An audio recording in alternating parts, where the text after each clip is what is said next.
Oracle had a great earnings report yesterday that sent the stock up 13.31% today. And we're going to take a look at the numbers, but there's a lot of great things going on for this company. Revenue climbed 11% year over year during the fiscal fourth quarter to $15.9 billion, topping the $15.59 billion average estimate, according to LSEG. Adjusted earnings per share of $1.70 exceeded the average analyst estimate of $1.64. Quote, all told, Oracle has entered an entirely new wave of enterprise popularity that it has not seen since the internet era in the late 90s, according to Piper Sandler analysts. And we're going to take a look at these numbers. So if we look at the revenue, cloud services and license support increased 14% year over year. Cloud license and on-premise license increased 9% year over year. And we saw total revenue increase 11% year over year.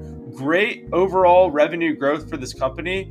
Net income also grew 9% year over year, and their overall net income was 22% of their total revenue, which is fantastic. Diluted earnings per share increased from $1.11 year over year to $1.19, which is fantastic earnings per share growth. This company is growing in profitability, but their balance sheet was also very attractive. If we take a look at their balance sheet, their cash and cash equivalents increased from $10.4 billion as of last year to $10.7 billion in cash and cash equivalents as of May 31st, 2025. Their overall assets, total assets increased by about $17 billion, and their total non-current liabilities only increased by about $15 billion. So the balance sheet is looking very healthy. The company's in a really good spot as of their balance sheet, but also this revenue growth is fantastic. So we have to note that Oracle has been making headway in the cloud infrastructure market to challenge Amazon, Google, and Microsoft. It's still small by comparison, with $3 billion in cloud revenue during the May quarter, compared with over $12 billion for Google, which counts productivity, software subscriptions, and cloud infrastructure sales when reporting cloud metrics. But Oracle's business is growing faster.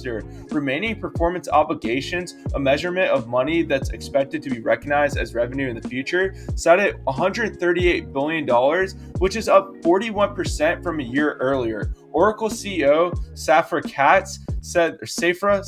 said RPO will likely more than double in the 2026 fiscal year, which ends in May 2026. Revenue for the new fiscal year should come in above $67 billion, she said. That's higher than the LSEG's $65.18 billion consensus. Another important note is that gains from OpenAI's Stargate Artificial Intelligence Data Center project, targeting $500 billion in investments over 4 years, are not yet included in forecasts. Quote, if Stargate turns out to be everything it's advertised, then we've understated our RPO growth, Ellison said. For fiscal 2029, revenue should be above the $104 billion target the company set in September, Katz said. So the company faces the challenge of meeting client demand in cloud. Quote, demand continues to dramatically outstrip supply, Katz said, though she added that the company isn't having trouble sourcing NVIDIA graphics processing units. From 41 analyst ratings on Oracle stock, 66% are giving it a buy, 34% hold, and 0% sell. The median one-year price target is at $186 per share,